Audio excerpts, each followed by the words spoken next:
Sore ini di villa keluarga Smith sedang berlangsung pertemuan antara Tuan Smith dan beberapa orang kepala pengawal, pelayan keluarga Smith, dan seorang mantan intelijen yang telah lama malang melintang di ketentaraan. Orang itu bernama Sam.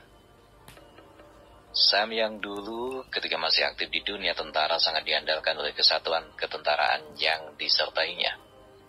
Diketahui bahwa dia tidak pernah gagal dalam melakukan tugas yang diberikan oleh komandan pasukannya. Saat itu Sam pernah ditugaskan untuk memburu gembong narkoba yang melarikan diri ke Hong Kong. Dan dengan kemahirannya dalam menyamar, dia berhasil menyusup sebagai informan. Dengan informasi yang sangat akurat, akhirnya pihak kepolisian bagian narkotika dapat menumpas sindikat ini. Sam yang juga pernah dimintai bantuan oleh pihak kepolisian untuk mengungkap kasus penculikan oleh kelompok geng yang menculik seorang anak pembisnis terkaya dari negara tetangga. Dan dia berhasil dalam tugasnya, bahkan berhasil menyeret ketua mereka ke dalam penjara. Tugas lain yang sukses dijalankan oleh Sam adalah ketika dia menyamar sebagai anggota dari geng terkenal di Metro City. Diketahui bahwa salah satu keluarga kaya di Metro City telah melaporkan bahwa ketua dari penguasa dunia gelap itu telah memeras dan mengancamnya untuk membayar sejumlah uang dan atas beberapa tuduhan lainnya. Sam tahu bahwa target saat ini sangat kuat.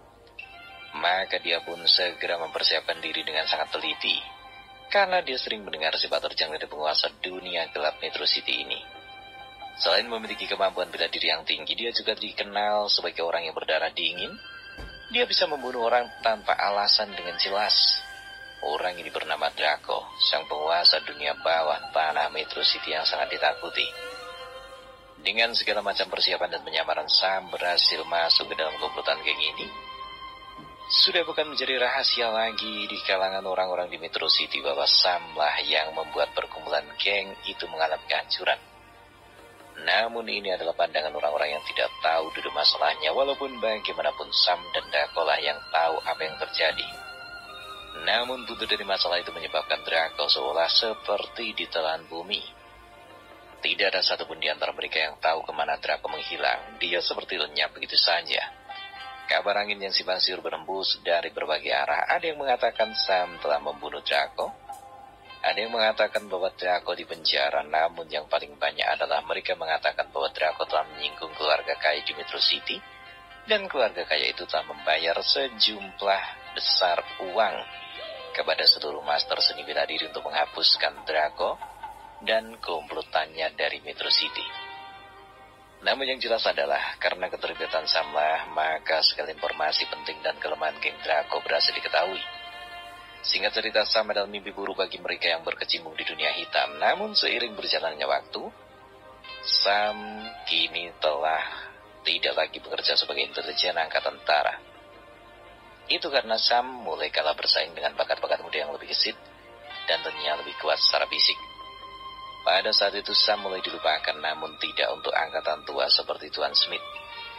Begitu Tuan Smith mengetahui bahwa Sam tidak lagi bekerja di ketentaraan, maka dia segera mencari cara untuk mengundang Sam dengan tujuan agar dapat merekrut Sam bekerja di bawahnya untuk kepentingan keluarga Smith. Sam yang saat itu tidak memiliki pekerjaan dan hanya bergantung pada uang pensiun dengan senang hati menerima lamaran dari Tuan Smith. Maka saat itulah Sam secara resmi bekerja untuk majikannya, yaitu Tuan Theon Smith. Di ruang pertemuan saat ini, Tuan Smith mulai mengedarkan pandangannya ke setiap wajah-wajah yang berada di tempat itu. Dia berdiam beberapa kali untuk memecahkan keheningan, lalu mulai menceritakan alasan dan tujuan mengadakan pertemuan itu. Saat itu Tuan Smith mulai menjelaskan tujuannya. Kalian semua tentu bertanya-tanya dalam hati mengapa aku memanggil kalian untuk menemuiku di tempat ini. Tuan Smith menghentikan sejenak ucapannya dan kembali memandang ke arah wajah-wajah yang serius menunggu lanjutan dari perkataan Tuan Smith barusan. Dia menarik napas sejenak sambil mengetuk-etukkan tongkatnya ke lantai lalu melanjutkan kata-katanya. Tujuanku memanggil kalian ke tempat ini adalah untuk membantuku dalam melacak keberadaan cucuku yang telah hilang selama 22 tahun. Saat itu semua yang hadir di tempat itu saling pandang dengan raut wajah yang penuh tanda tanya. Namun mereka tidak berani bertanya karena mereka tahu Tuan Smith akan menjelaskan secara detail pokok masalahnya. Tuan Smith mengalihkan pandangannya ke arah Sam. Sam, aku membutuhkan bantuanmu saat ini. Aku tahu kau memiliki kelebihan yang tidak dimiliki oleh kebanyakan orang. Dulu ketika kau masih aktif di ketentaraan, siapa yang tidak mengenal dirimu? Semua orang tahu bahwa Sam adalah ahli dalam hal pengintaian. Jadi saat ini aku sangat membutuhkan pengalaman yang kau miliki bertahun-tahun untuk membantuku menemui cucuku yang hilang. Beberapa petunjuk telah aku peroleh dari keluarga William, bahwa saat ini informasi terakhir yang mereka dapatkan adalah cucunya itu telah dibawa oleh pembantu rumah tangga menantuku di perkampungan di bagian timur Stan Hill yang bernama New Village. Dan kamu bisa memulai pencarian dari tempat itu. Tuan Smith kemudian menjelaskan segala informasi yang diperoleh dari Jackson. Setelah itu Tuan Smith memandang salah satu orang yang hadir di tempat itu. Dan kau, Ronald, untuk mempermudah urusan Sam melacak keberadaan cucuku itu, maka aku juga membutuhkan bantuanmu dan seluruh orang-orang yang berada di bawahmu. Dengan ini, kita akan mendiskusikan tentang tugas-tugas yang harus kalian lakukan. Untuk Ronald, mulailah dengan New Village. Kamu bisa menanyakan tentang keluarga Joseph di New Village. Kamu juga bisa membuat alasan yang masuk akal kepada mereka. Katakanlah bahwa Anda adalah kerabat mereka yang telah lama terpisah. Untuk hal ini, aku tentu tidak perlu mengajarimu, bukan? Mendengar tuannya telah memberikan perintah, maka Ronald segera mengangguk. Saya siap menjalankan perintah dari Tuan Besar. Yakinlah bahwa kami akan berusaha sekuat tenaga untuk dapat menemukan di mana keberadaan Tuan Muda. Ronald berkata dengan sungguh-sungguh. Mendengar kesediaan Ronald, Tuan Smith pun sedikit mengangguk. Untuk Sam, Anda bisa memulai setiap toko perhiasan, barang antik, dan pusat-pusat pegadaian barang. Tuan Smith kemudian mengeluarkan seutas kalung berliontin giok berbentuk bintang segi 6 dari saku bajunya. Kalung yang ada di tanganku ini memiliki pasangan, di mana pasangannya satunya lagi berada pada cucuku. Namun aku khawatir kalau kalung yang bentuk, warna, dan ukurannya seperti yang ada padaku saat ini telah dijual atau digadaikan. Hal seperti ini tentu bukan mustahil. Jadi tugas Anda adalah memasuki setiap toko perhiasan dan bertanya tentang kalung ini. Andai kamu menemukan di salah satu toko tersebut, cobalah tanya kepada pemilik toko itu siapa pemilik kalung itu atau siapa penjualnya. Dengan begitu kemungkinan untuk menemukan keberadaan cucuku akan sangat terbuka lebar. Tuan Smith kemudian memberikan kalung liontin itu kepada Sam. Sam menerima kalung liontin itu. Tuan, andai aku menemukan keberadaan pasangan liontin ini dan mengetahui siapa pemiliknya, lalu apa yang harus saya lakukan? Mendengar pertanyaan dari Sam, maka Tuan Smith pun menjawab. Ketika kamu menemukan petunjuk apapun, maka kalian harus segera menghubungiku. Dan satu lagi, kalian harus bekerja sama dan saling bertukar informasi. Dengan ini pekerjaan akan terasa lebih mudah. Mereka berdua yang mendapat tugas itu pun segera menganggukkan kepala. Baiklah Tuan, saya rasa maklumat yang saya perlukan sudah cukup. Maka kami akan segera bergerak untuk melakukan penyelidikan awal terlebih dahulu. Tuan Smith mengangguk lalu buru-buru berkata, Sam, Ronald, ada hal yang harus kau ingat. Jangan bocorkan masalah pencarian kita ini kepada siapapun, terutama keluarga William. Bukannya aku tidak mempercayai sahabatku itu, namun aku merasa bahwa ada pengkhianat dalam keluarganya. Oleh karena itu rahasiakan pergerakan kalian. Ketika menemukan suatu petunjuk, maka Anda bisa menghubungi aku secara langsung. Ketika aku lambat merespon, maka kalian berdua dapat menghubungi Barry. Mereka berdua mengangguk dan kompak. Baiklah Tuan. Jika begitu kami akan kembali dulu untuk mempersiapkan segala sesuatu. Tuan Smith pun mengangguk. Silakan kalian membuat persiapan. Aku juga tidak akan berlama-lama menyita waktu kalian. Segera setelah itu Sam dan Ronald pun segera membungkukkan badan kemudian segera memutar tubuh. Mereka bersama-sama meninggalkan tempat itu untuk mempersiapkan diri guna mencari pewaris yang hilang.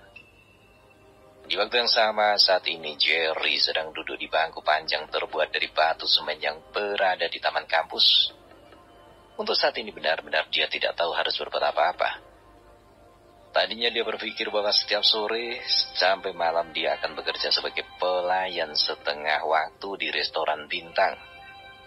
Dengan ini dia bisa sedikit menutupi kebutuhan di asrama, setidaknya untuk membeli makanan, sabun untuk mandi, bahkan untuk berhemat. Dia bisa membeli sepasang pakaian baru. Namun, itu semua berantakan disebabkan oleh Anton dan kawan-kawannya. Andai Anton tidak datang ke restoran itu mengganggu dan menjebaknya, pasti saat ini dia masih bekerja di sana sebagai pelayan tidak tetap. Tapi Jerry kembali berpikir, Pasti ada hikmah dari semua ini. Belum jadi rezeki bagiku, sebaiknya aku lupakan saja. Jerry pun mengambil sebutir batu kerikil lalu melemparkan ke dalam air.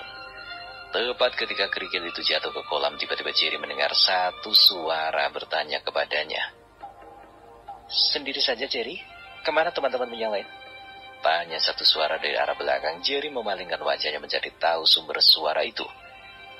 Akhirnya Jerry menemukan satu sosok yang sangat cantik berjalan mendekat ke arahnya.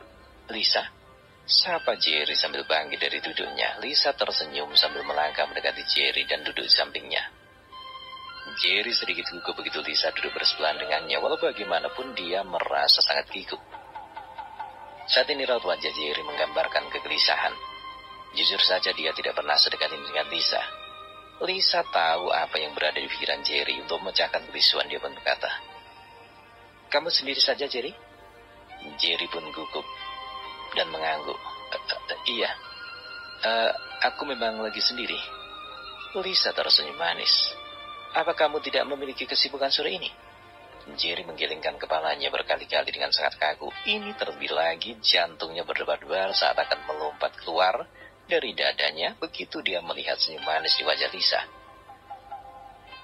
"Lisa, mengapa kamu masih di sini? Apakah mobilmu rusak?" Jerry benar-benar kaku saat itu. Dia kemudian sadar bahwa pertanyaan itu jelas adalah pertanyaan bodoh. Tapi apa mau dikata, pertanyaan itu keluar begitu saja. Lisa yang melihat kekakuan di wajah Jerry hanya bisa tersenyum lucu. Betapa dia merasa bahwa Jerry itu adalah tipe lelaki yang baik, sopan dan lugu. Hal yang tidak dia dapatkan dari mahasiswa lain di kampus ini. Apalagi Anton dan kawan-kawannya. Tiba-tiba Lisa merasakan ketertarikan kepada Jerry. Dengan itu, Lisa segera menjawab pertanyaan Jerry dengan ekspresi sedikit lucu.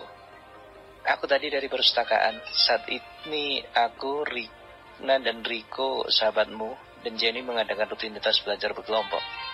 Banyak hal yang bisa didiskusikan ketika belajar bersama. Ya, lumayanlah untuk membuka pikiran. Karena belajar sendirian menurutku sangat membosankan. Jadi, aku memilih untuk membuat kelompok belajar. Tadinya aku ingin kamu bergabung dengan kami, tapi kemarin Rina mengatakan bahwa kamu akan bekerja separuh waktu di restoran.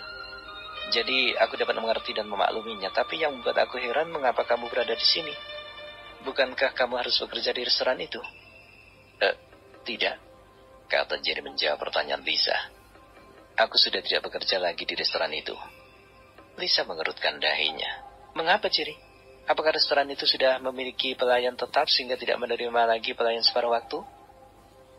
Untuk menjawab pertanyaan Lisa, Jerry hanya menggelengkan kepala dan mengangguk dan menggeleng lagi.